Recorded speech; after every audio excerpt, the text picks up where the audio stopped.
acá en Berazategui. Es difícil estar de este lado, entiéndame, pero bueno, acá vamos.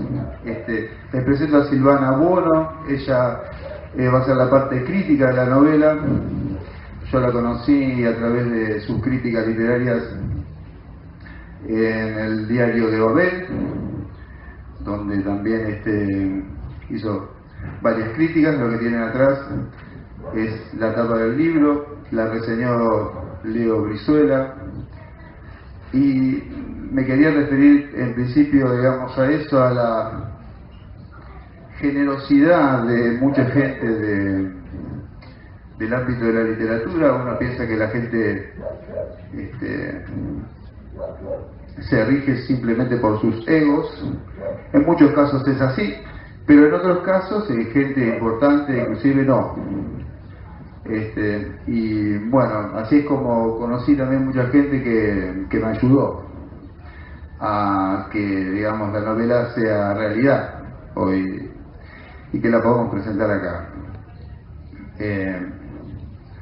Una de ellas es Claudia Piñeiro, que me presentó a Marisol Alonso, que estuvo en la anterior presentación y trabajamos en la corrección. Y Silvana estaba también para la primera presentación y por alguna situación justo no pudo venir, y esta es la revancha de ella para tener su lugar y el protagonismo también que se merece, ¿sí? Quiero agradecer también a mucha gente que difundió la presentación, como Pame Terlizzi, ¿no? Y Agus Basterrica, de Siga el Conejo Blanco, Silvina Grupo, también, de 8 y 8, mucha gente que de buena onda promocionó, y bueno, principalmente también a la librería Factotum, que nos invitó, a Leandro Martínez, que hizo posible que estuviéramos también en la Feria del Libro de Berazategui, a la que le damos muchísima importancia, ¿sí? Ha venido también mucha gente. Dentro de los que han venido hay todo un movimiento romántico de la literatura. Mucha gente está escribiendo, está publicando, también muchas mujeres, nuevos lectores, y yo creo que eso tiene que ver con algo importante en la literatura o de cualquier arte, que es la posibilidad de tender puentes, ¿no? Es la posibilidad de generar una conexión entre espíritus. Es decir, que lo mejor que le puede pasar a un autor con su obra es que su obra hable del lector, que el lector se vea reflejado en ella, en alguna situación, en algún personaje, en alguna emoción, ¿no? Así que si pasa eso con el Tumba, por mínimo que sea, creo que la misión está cumplida. También me parece que es algo que no depende de la calidad, no depende de la extensión, no depende del éxito, sino que depende de dónde sale eso que uno tiene para decir. Yo creo que el escritor, evidentemente, o cualquier artista, usa un medio para expresarse, pero para expresar no solo algo individual, sino algo universal del ser humano. Cuanto más profundo vaya hacia él mismo, más posibilidades va a tener de conectarse con los demás, ¿no? Y bueno, me parece que eso no tiene que ver con las ventas, con los bestsellers, con las grandes editoriales o con las editoriales más chicas, con la literatura con L mayúscula o L minúscula, sino que tiene que ver con generar este puente. Sí. Tenemos varios, iba a decir este puente entre espíritus, y ya ven lo que pasa. Eso pasa por invocar gente. Bueno, y quería brevemente, los que son mis alumnos están acá, saben lo que significa brevemente, trataré de ser breve de verdad. Esta vez, la historia del Tumba. El Tumba tiene tres momentos. El primer momento es el cuento, digamos, el cuento que se llamaba El Ángel de la Noche, en donde el Tumba era un personaje, y ese cuento este año cumple años, cumple aniversario. Ese cuento ganó el premio Haroldo Conti hace 20 años, así que saquen la cuenta. Los años que estamos con este tema. Y en ese cuento ese personaje pedía más que no estaba, solicitaba, digamos, que su historia sea contada, y uno como autor tarda más o menos, pero al final le tiene que dar el gusto a los personajes, digamos. Uno es un esclavo de los personajes, porque los personajes en realidad expresan lo que uno no puede expresar conscientemente, ¿no? Entonces hay que hacerle caso a esas otras fuerzas extrañas, que justamente son las que nos unen con todos los demás, con el lector, podemos decir. Así que ese es el primer momento. El segundo momento relacionado con el Tumba es el personaje que me inspiró no porque me llamó la atención, porque era una persona de carne y hueso, compañero mío, porque yo trabajé en fábrica, trabajé 10 años en cervecería, cervecería Quilmes, no creo que pase nada, y ahí conocí a esta persona que trabajaba limpiando placas en el cementerio como trabajo extra, digamos, para ganarse unos pesos más que lo que ganaba en la fábrica. Y me pareció un trabajo y un personaje lo suficientemente importante como para que quedara ahí, en la nada. Y el tercer momento es haber vivido casi toda mi infancia a 3 cuadras del cementerio. Es decir, el cementerio es un ámbito muy familiar, cercano, y para mí es mi barrio. Mi barrio es el cementerio, ¿no? Siempre tenemos ese chiste: ¿dónde vivo? Bueno, en el cementerio, el lado de afuera. Y bueno, así que, digamos, esa cercanía, esa conexión entre esos 3 temas hizo que pudiera empezar la novela, pero después tuvo un impasse.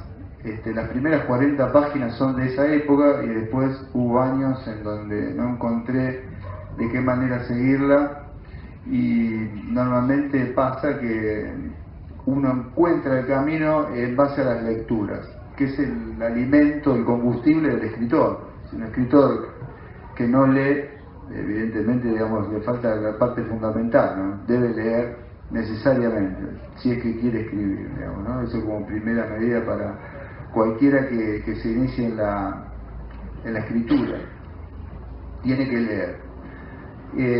Y bueno, por eso esto lo uno con lo primero que decía, de tender puentes, porque en definitiva, digamos, cuando uno escribe, está escribiendo con el motor de todas esas lecturas que hizo, digamos. Eso es lo que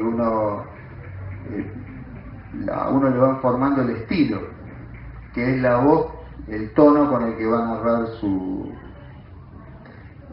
historia. Y digo su historia en todo sentido, porque uno se narra cuando narra con personajes, y uno narra al otro, crea un espejo que a veces es peligroso, a veces es difícil, porque hay que mirarse al espejo, ¿no? Hay que tener esa valentía, depende, ¿no? A medida que va pasando el tiempo, parece que el espejo deforma, de acuerdo al recuerdo que tenemos de uno mismo, ¿no? Yo tengo un recuerdo que no coincide con el espejo, y va variando así todo el día. Y bueno, a veces uno no está preparado para ver ese espejo que es el libro, ¿sí? El libro es ese espejo en donde uno se mira, y bueno, es como la idea de Teseo en el laberinto, ¿no? Es decir, él fue a enfrentar al Minotauro porque estaba preparado para verlo, porque no era solo encontrarlo, había que verlo y había que enfrentarlo, ¿sí? Y el Minotauro es el reflejo de ese lado animal en uno mismo, y hay que enfrentarse con su lado animal, con su lado inconsciente, digamos, ¿sí? Hay que estar preparado para eso. Y bueno, a mí me pasó una vez que yo tenía, digo, no siempre posesivo, pero mi tía enferma, y no pude terminar de leer La montaña mágica, por ejemplo, de Thomas Mann, exactamente, ¿eh? Donde hay una montaña, para el que no la conoce, donde están los enfermos, ¿no? Es el final de esa vida. Y claro, es decir, me hablaba de mí, me hablaba de lo que yo estaba padeciendo, y es difícil, ¿sí? Pero eso es lo mejor que le puede pasar a un texto. Es decir, es difícil para el lector a veces, pero para el escritor, como les decía hoy, es una misión cumplida, digamos, ¿no? Llegar a, aunque sea en una emoción, en algo que hace un personaje, poder verse, poder reflejar al otro, digamos, ¿no? Que sería lo máximo de lo que aspiramos. Siempre recuerdo a veces en las clases el tema del ágora para los griegos y la importancia de la discusión después de la representación teatral, que se hacían las 3 obras, y al final decían, bueno, ¿viste qué malo que fue este? Creonte, por ejemplo. Bueno, ¿cuántas veces vos fuiste él? ¿Cuántas veces vos fuiste Yocasta? ¿Cuántas veces? Hoy, esta semana, ¿sí? Esa es la idea, digamos, ¿sí? Esa era la misión. Es la misión de todo arte, ¿no? Pero bueno, ya sea la poesía, el cuento, la novela, por ahí tiene la ventaja de las palabras, y esas herramientas a veces, digamos, ayudan a generar una clave, una llave, que es lo mismo, para ingresar a ese territorio oscuro. No se trata que todo libro me va a iluminar espiritualmente, pero sí, digamos, puede poner su granito de arena para que cada uno se conozca a sí mismo, que es lo máximo que uno puede aspirar, ¿sí? Esa es, digamos, la misión que tenemos en la vida, conocerse a ustedes mismos, digamos. Y si desde el arte podemos poner un granito de arena en eso, como decía hoy, digamos, es la misión cumplida de todo artista, digamos. Así que mínimamente eso es lo que yo tenía para decirles antes de pasar a la parte, digamos, crítica. Renuevo el agradecimiento por la presencia, y Silvana me dijo, tengo un personaje del cual quiero hablar especialmente, favorito, y no te lo voy a decir. así que ahora lo va a decir y me va a explicar por qué es ese favorito. Bueno, muchas gracias a todos.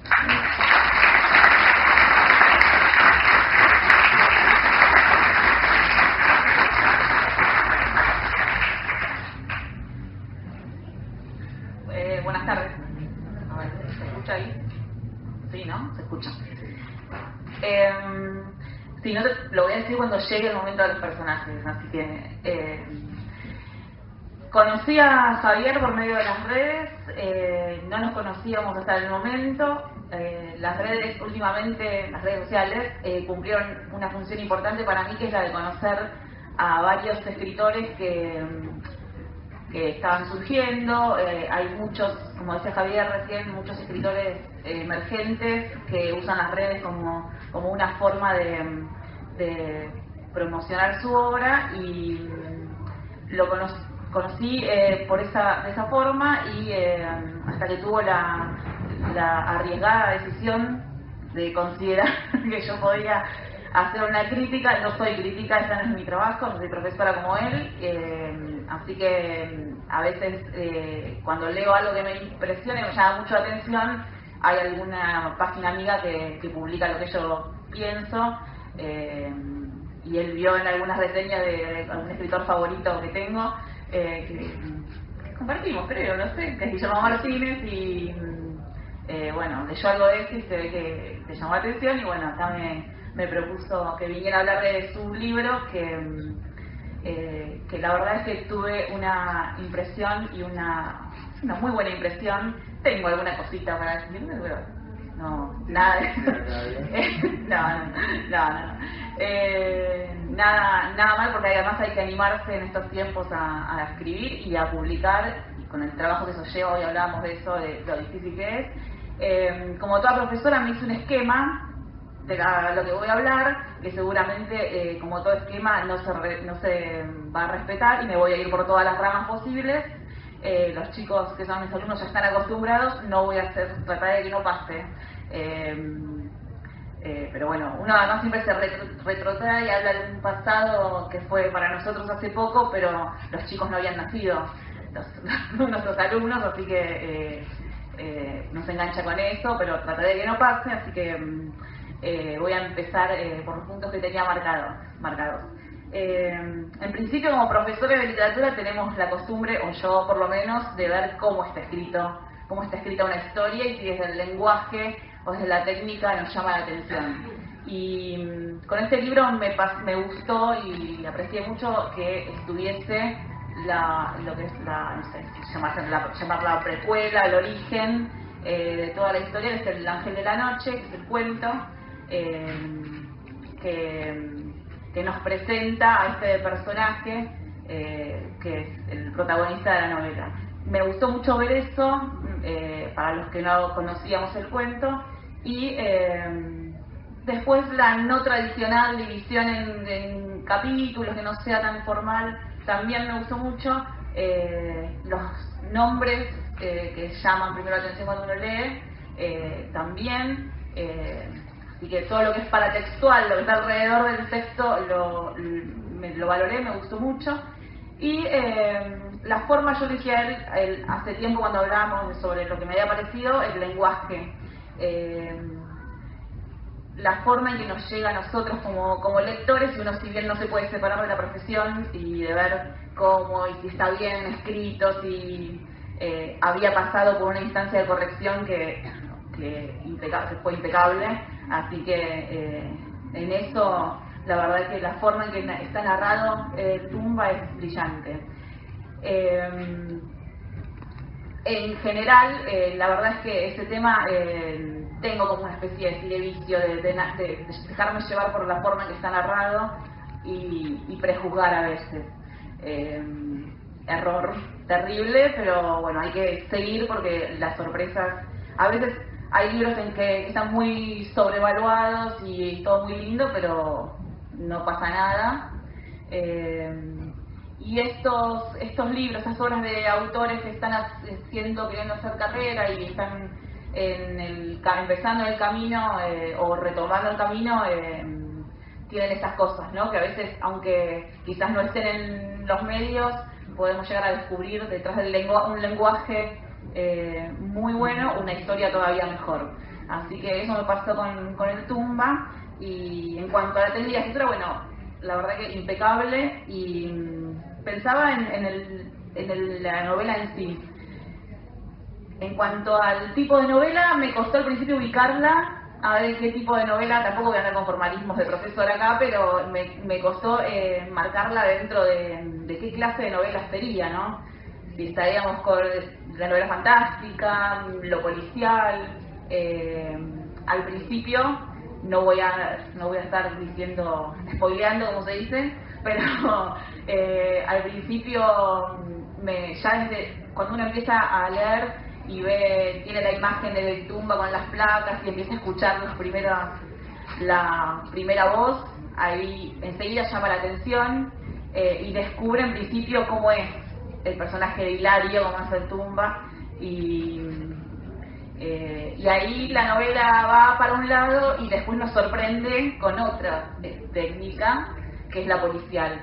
Yo soy muy fan de los policiales, así que todo lo que le haga con policial me gusta mucho, y me pareció excelente que la novela tomara también esa rienda, aunque no se puede despegar de lo fantástico, depende de la interpretación que le demos también.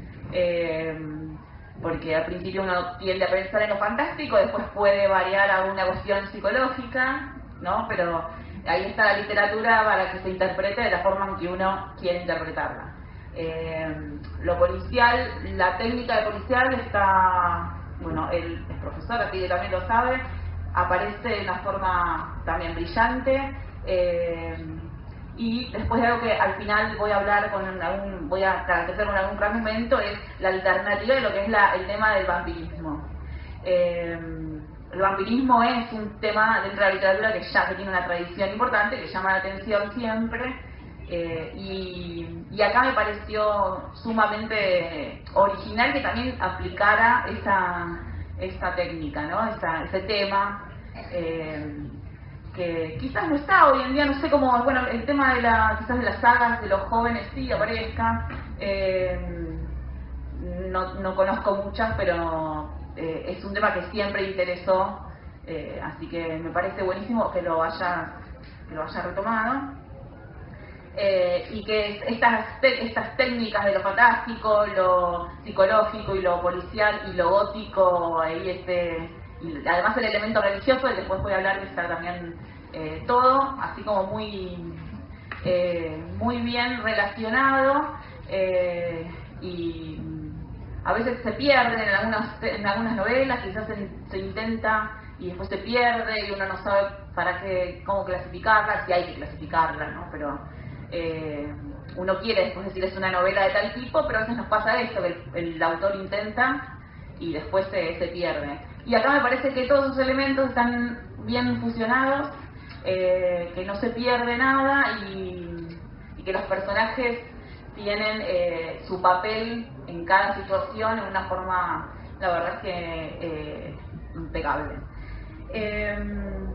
Hablamos de los personajes hace un rato y a veces cuando yo doy algún libro, yo doy cursos superiores, no sé si vos estás dando cursos superiores, nada más, no doy lengua, doy solo literatura hace rato, así que solemos hablar con los chicos de los personajes y a mí me pasa, quizás a ustedes también, que uno cuando va leyendo y se va metiendo en la historia se imagina los personajes. Yo les pregunto a esos los chicos, a veces me miran y no me responden y otras veces me dicen que sí, que es cierto, quizá porque se identifican con algún aspecto. Y acá me pasa eso, hay unos personajes muy lindos y que uno les escucha hasta la voz, lindos en el sentido de pintorescos algunos, otros son muy oscuros, el que es mi favorito es bastante oscuro, pero que después termina brillando, así que es como una especie de acá el que sale ahí de su oscuridad para querer salvar la situación, y uno se va imaginando, les escucha la voz, los ve cómo se visten, los gestos, y pasa eso con la literatura, ¿no? Y yo insisto, él les hablaba de los puentes, y uno le dice siempre a los chicos esto, que el libro sirva como un puente entre el abismo que es que hay a veces en la adolescencia y lo que nos cuesta a nosotros unir nuestros abismos con los de ellos y por medio de un libro, y eso está bueno, y creo que los personajes son fundamentales para lograr eso, que el personaje no que se reconozca con alguien porque tiene quizá el mismo problema. A mí me parece que la literatura tiene que servir para imaginar y no para hacer autoayuda a veces, pero pasa con personajes acá, Hilario, que es el Tumba, lo pude ver ahí con su franela en las placas, y sí es un personaje oscuro, sumido en una depresión, en una angustia muy profunda. Obviamente no vamos a decir por qué y no vamos a hacer mucho más, pero vive una situación que lo atormenta. Creo que atormentado es la mejor palabra para el Tumba, y eso le obliga a que su vida de alguna manera encuentre solo quizás un poco de sosiego en un lugar que como es un cementerio, que no sé si hablar de sosiego en un cementerio ni de paz, qué sé yo, pero es el único lugar en donde él encuentra una especie de tranquilidad, pero que a la vez lo hace que él, algo en el cementerio, lo atormente, porque también encuentra un lugar en el sitio de quien hablarle, pero también a él le hablan, y eso es lo que lo atormenta de alguna manera y tiene que tratar de resolver. Y va a ser eso lo que después quizás en una de esas lo lleve a resolver su vida o no, ¿no?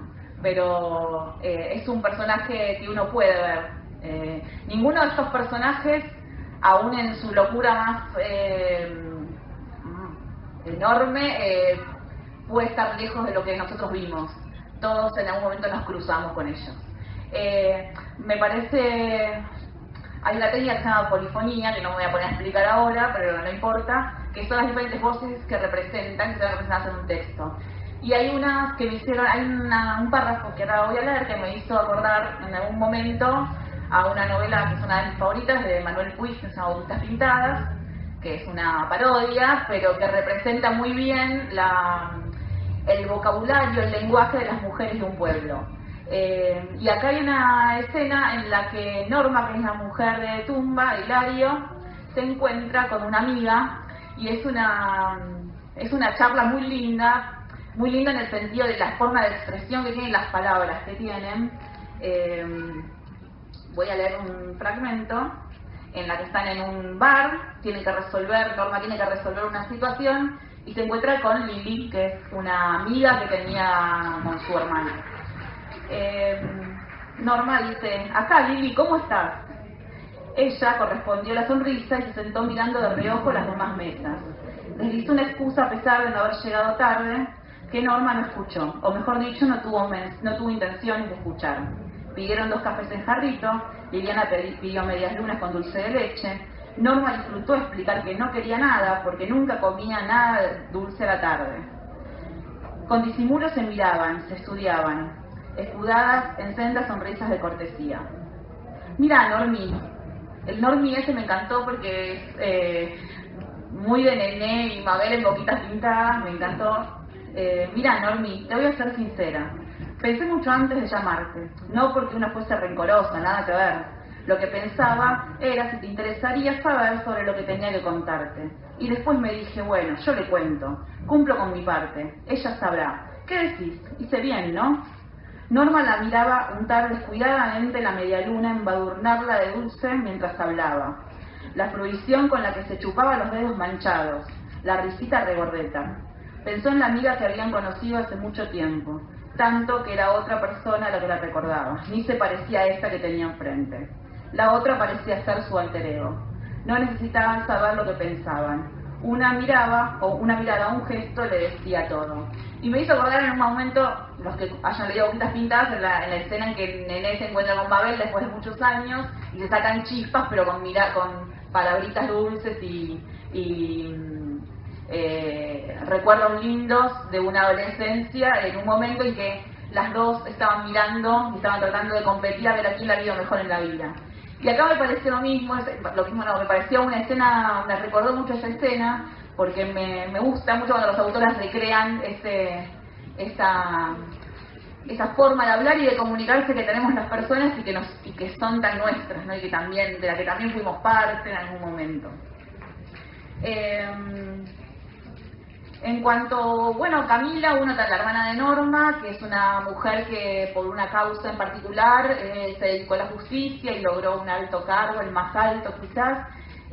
También uno lo puede ver, una mujer que resigna mucho para una causa, quizás venganza, y es la mujer que deja de lado sus sentimientos, que parece dura, inaccesible y todo, pero que tiene un costado débil, que es donde lo que ella tiene que cuidar.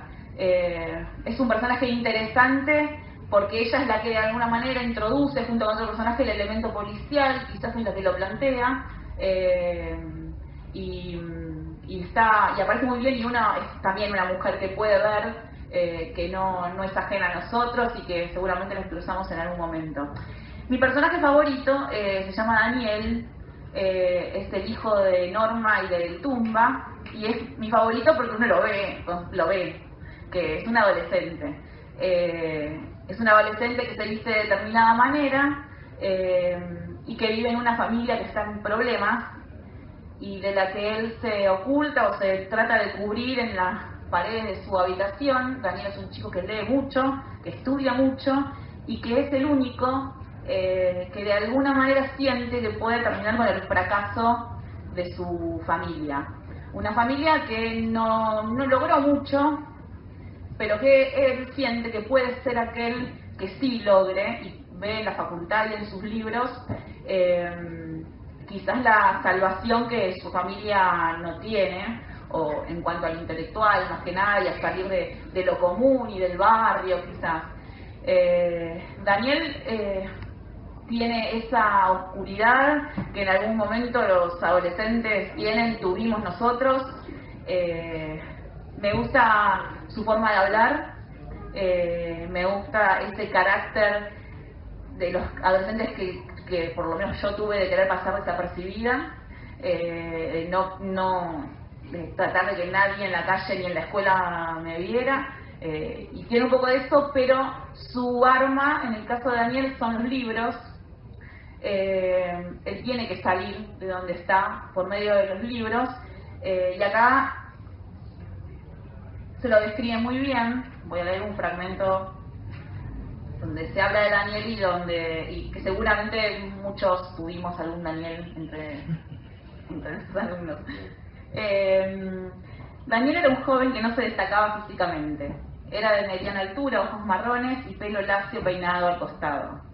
Le gustaba usar ropa que le quedaba grande, preferentemente buzos o remeras estampadas.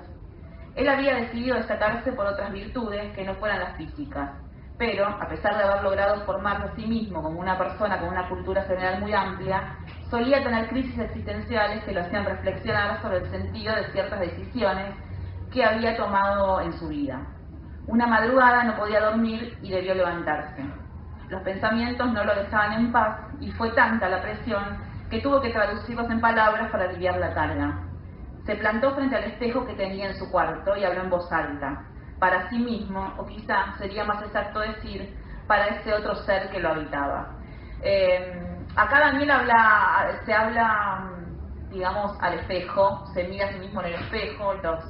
Quizás la característica de Daniel, si lo ubicamos en algún tiempo, era el tiempo de Fotolog, ¿no? Hace tiempo, cuando había surgido estas no sé, llamadas tribus, algo así, que los chicos solían, antes de Twitter y de Facebook, se utilizaba el Fotolog y ahí escribían o publicaban, no sé, nunca tuve, pero no sé si publicaban fotos o se expresaban de esa manera.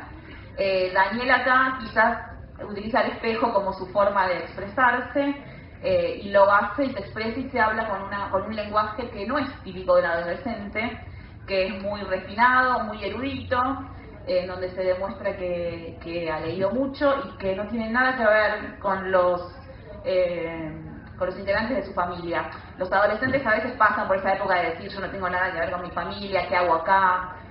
¿Por qué no me tocó otra familia? Y todo eso. Cuando les digo eso a los chicos de la escuela me dicen: sí, es cierto, me dicen. Sí. ¿Cómo sabe? Y bueno, uno no nació así, uno, qué sé yo, tuvo adolescencia en una época. Pero Daniel hace lo mismo, y es el espejo su forma de hablar y de querer ver qué es lo que hay de él, qué es lo que lo habita, que era mucho. Y después en la novela su personaje, de ese ser introvertido y con ansias de salir adelante y de progresar, no se habla de una carrera que lo vaya a salvar económicamente, pero sí que lo haga de alguna manera sobresalir intelectualmente, que era lo que él quería. Va a ser de alguna manera el eje para resolver los conflictos. Y nos sorprende, a mí me sorprende, porque una vez se cruza, cuando tenemos contacto con los adolescentes, vemos que están quizás hundidos, no pueden salir, y sin embargo ellos mismos se rearman y salen sin ninguna ayuda y sin darse cuenta, ellos mismos van resolviendo su situación. Y Daniel hace eso. Daniel saca ese otro ser que dice acá que tenía dentro, y es el que de alguna manera intenta y empieza a querer salvar a la familia y decir: no, hay otra cosa que puede pasar, esto no puede terminar así. Y se da cuenta de que, como sea, no sé, esa familia especial, con una hermana también muy especial, una madre bastante particular y un padre que está también al borde del abismo. Él lo que hace es enfrentarse al abismo, quizá mirarlo de frente y saltarlo para poder solucionar y resolver esos problemas. Es mi favorito porque veo en él refleja muchas cosas que uno está acostumbrado a ver y que trata de alguna manera de poder ayudarlos, aunque no siempre se pueda, pero uno lo ve, es otro personaje que ve. Hay otros personajes. Franco es el que arma a flor de lío acá, es un personaje muy fuerte.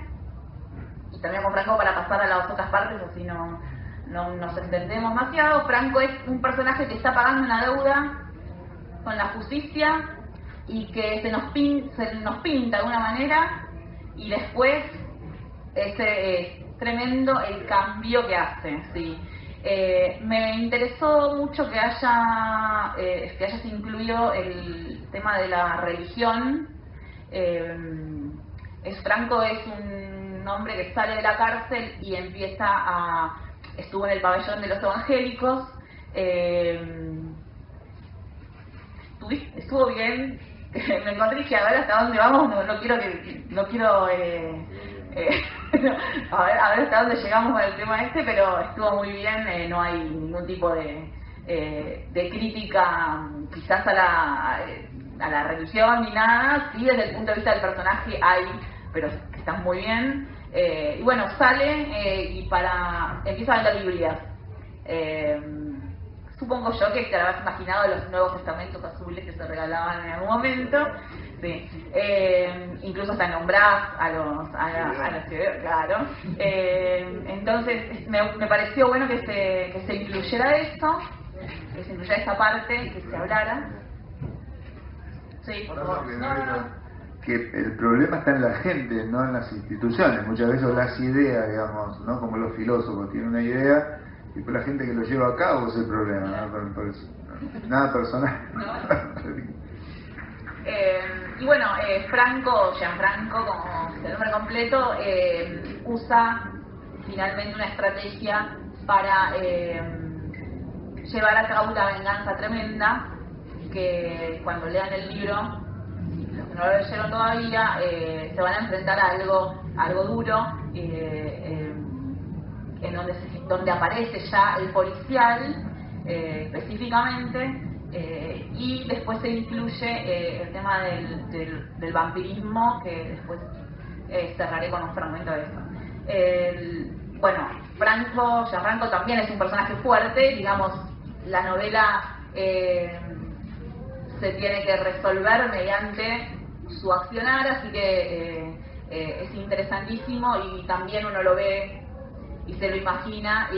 Y es uno de esos personajes, no voy a decir la palabra que lo califica para no spoilear ni nada, pero es uno de esos que puede pasar por al lado nuestro, no nos damos cuenta y tengan cuidado, porque quizás en cualquier lugar acá haya uno como él, uno nunca sabe. Pero lo que tienen estos personajes es esto, ¿no? Que cualquiera de nosotros, es como cualquiera de nosotros. En cuanto a los escenarios, me parece en este tipo de novelas esencial que haya un escenario que podamos reconocer, que sea un lugar como el que vivimos nosotros. Yo vivo en Lanús, pero más o menos los escenarios son parecidos. Es un lugar cotidiano en el que yo veo, por lo menos en que Javier está como muy metido en lo que es el barrio, y que se reconoce en el barrio, en el nombre, en el club, en todos esos lugares que quizás, no sé si la figura del barrio, del club por acá todavía esté vigente, pero algunos ya lo perdieron y está bueno rescatar eso. Bueno, las bochas del principio, ¿no? La cancha de bochas, esas cosas que se fueron perdiendo. Y también el lector, aunque no sea de la zona, va a reconocer ese lugar como propio, que podría vivir tranquilamente. No es nada bien de escenario también fantástico, ¿no? Y el realismo en los escenarios y en los personajes. Me gusta cómo está, sin hacer una descripción minuciosa y nada, que a veces molesta tanta descripción. tanto ni en los personajes, no vi eso. A veces leemos mucha descripción en una novela y cansa, las descripciones agotan a veces y no avanzan, y acá vi la descripción justa en los personajes. Quizá por momentos es demasiado profundo, o quizás con vocabulario quizás más un poco elevado, pero está bueno. Nada se aleja de lo que nosotros podemos imaginarnos y hasta vivir de alguna manera. El barrio también de alguna manera me hizo retroceder a otras lecturas, sí, porque es nuestro, es parte de lo que vivimos todos los días. Nada nos hace pensar que esto no podría ocurrir en un lugar como el que vivimos nosotros. En cuanto a, bueno, hablamos del barrio y bueno, de los elementos, de lo fantástico y todo, también ya estuvimos hablando. Me pareció mucho, quiero también destacar que los personajes, todos tienen una soledad tremenda, son personajes solos, solitarios. No veo, quizás no hay una necesidad, hay una necesidad de reconstrucción de cada uno, pero son personajes que tienen esa sí soledad triste, esa angustia que a nosotros nos provoca angustia. Y me parece que si un personaje provoca, vos antes de un rato mencionaste que no habías podido seguir en algún momento. Yo leí hace un tiempo una novela que se llama también Esto pasará, de una escritora catalana, bueno, que tiene un conflicto con la muerte de su madre que no puede resolver, y se lo prestó a una amiga cuya madre había muerto hace un tiempo, unos años, y no pudo leerlo, no pudo leerlo. Por los personajes mismos, todo me dijo, no puedo, intento y no puedo. Y cuando pasa esto, me parece, cuando los personajes nos llegan, o sentimos lo mismo que los personajes, o alguna vez sentimos la soledad, o la oscuridad, o el abismo, o estuvimos ahí metidos en un abismo, creo que indiscutiblemente la novela es buena, y los personajes son buenos. Si no nos pasa nada con ningún personaje, no podemos reconocernos nada, no podemos reconocer nada de nosotros, ningún personaje, creo que algo falló, y acá no falla porque creo que todos tenemos algo que sea, todos escuchamos quizás alguna voz, no hablo de lo sobrenatural ni nada, pero todos escuchamos alguna voz que quizás nos está atormentando, o algo que nos diga, o hablamos en el espejo, o para ver qué veíamos, o nos encontramos con una amiga y vemos el desastre que se convirtió, y si ella se convirtió en eso, ¿en qué nos convertimos nosotros? ¿No? Hay que ver. Pero bueno, creo que a lo largo de toda la novela fui reconociendo muchas cosas, algunas cosas de mí, de otras personas, los lugares y las palabras, y eso está buenísimo. Creo que quizás la dificultad, este es el tema del lenguaje, que en algunos, por momentos, quizás fue un poquito más elevado de lo que me parecía, pero que está tan bien puesto, los ejemplos, las comparaciones, las metáforas, todo está muy bien ubicado, no me parece que sobre nada, ni en escenarios, ni en personajes, ni en la forma de narrar. Y por último, lo que me gusta destacar en tema también de personajes, en algún momento relacionado más que nada al tema del vampirismo, el vampirismo no desde el punto de vista que se conoció en novelas de estos últimos años, sino el vampirismo, no sé cómo llamarlo, como, no sé si del barrio que se puede ver en el barrio, pero simboliza muchas cosas en un personaje que gira de la venganza al terror, y que ustedes van a descubrir, y hay una escena en que en el cementerio se junta con un sacerdote. Es una escena fuerte, en donde vemos realmente la esencia de este personaje, que es un personaje siniestro, y ahí muestra lo que es, y muestra su conflicto no solamente con las personas de las que quiso vengarse, sino también su conflicto con Dios. Y entonces el sacerdote, que es un sacerdote que parece que no estaba tan bien, que estaba ahí con un conflicto también bastante complejo de fe, se encuentran y le dice, el sacerdote le pregunta al personaje, ¿qué quiere decir con beber la sangre? La sangre es un símbolo, la energía vital de un ser. También es el sacrificio máximo de una persona, su sangre. ¿Acaso no dice tu libro? Y me gusta cuando dice tu libro o tu librito refiriéndose a la Biblia, porque está todo el tiempo diciendo, es un librito. Con el diminutivo a veces connota, ¿no? Muy claro, es muy peyorativo. ¿Acaso no dice tu libro en el Levítico, porque la vida de la carne está en su sangre y os la he dado para hacer expiación por vuestras vidas en el altar? Sí, pero se derramaba, no se bebía. ¿Acaso no bebes la sangre del profeta en la misa? Si te referís a Cristo, al beberla, lo crucificamos nuevamente. Formamos parte de los pecadores que derramaron su sangre. Pero Él, con su infinita gracia, lava nuestros pecados. Entonces, este es mi día de suerte, Antonio, porque voy a lavar mis pecados con la sangre consagrada. ¿Vas a poder perdonarme? Voy a cobrarme la inocencia que me sacaron cuando todavía tenía fe. ¿Estás listo? Y este reproche a Dios o a la Iglesia, quizá como institución, es como si el personaje hubiese aprovechado todo lo que tenía pensado hacer para además meter esto en el medio y sacarse de encima lo que le venía pesando. El padre Antonio alcanzó a decir que Dios te perdone antes de ser alcanzado por el puñal en la yugular. El sacerdote cayó pesadamente al piso. Una vez en el suelo, Franco se abalanzó y bebió de la fuente humana. Mi día de suerte, repetía. La última hoja de tu libro, el final. Esta escena, que no es el final, nada de eso, está buenísima, y más que nada esa frase que dice la última hoja de tu libro, el final,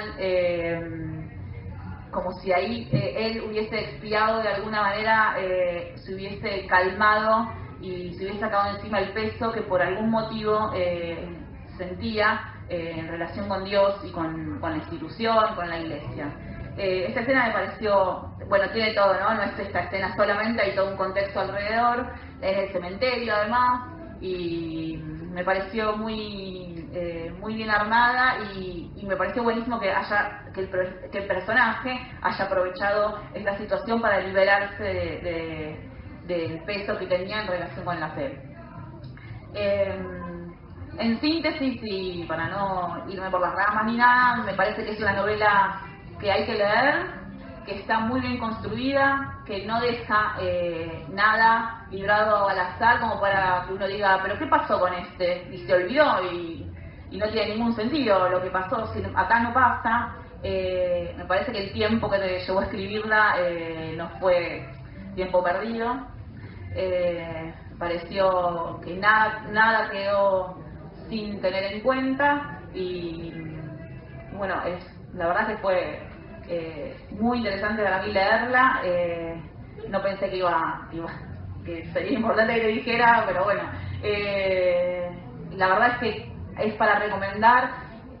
Uno no siempre puede recomendar todo lo que lee, a veces uno se decepciona y a veces uno ve mucho nombre y poco contenido, y a veces se ve, yo creo que se ve eso, que hay muchas y muchas autoras que venden de más y no dicen nada. En el caso de Javier, creo, está este camino, debe recorrerlo y seguir en esto, porque que sea profesor de literatura no implica, a veces uno elige esta profesión porque es la forma de quizás sublimar o estar cerca de lo que es la escritura, ¿no? Y más allá de que uno le guste dar clases, pero es una forma de estar cerca de lo que quizás no pudo ser. Pero está bueno, y está bueno que estén los jóvenes también para escucharlo y que sepan que además de ser profesor, y seguramente debe ser muy bueno, escribe también muy bien, y eso, la verdad que gracias por esto, por tenerme en cuenta. Léanlo, no dejen de leerlo, y porque la verdad es que vale la pena, y el puente que hay entre los lectores y el autor se cruza, y después se unen muchas cosas, y es bueno que se fomente la literatura por todos los medios. Por todos los medios hay que aprovechar las redes sociales para esto. Así que gracias a todos, gracias Javier.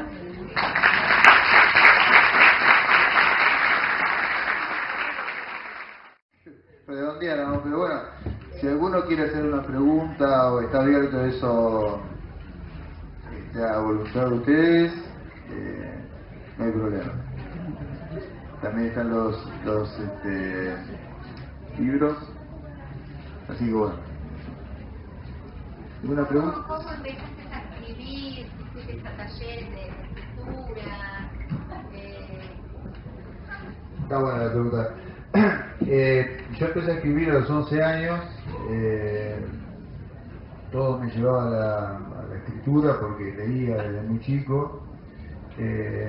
Y fui a un taller que me marcó mucho, que fue con Mempo Giardinelli. En esa época yo leía la revista Puro Cuento, que manejaba él.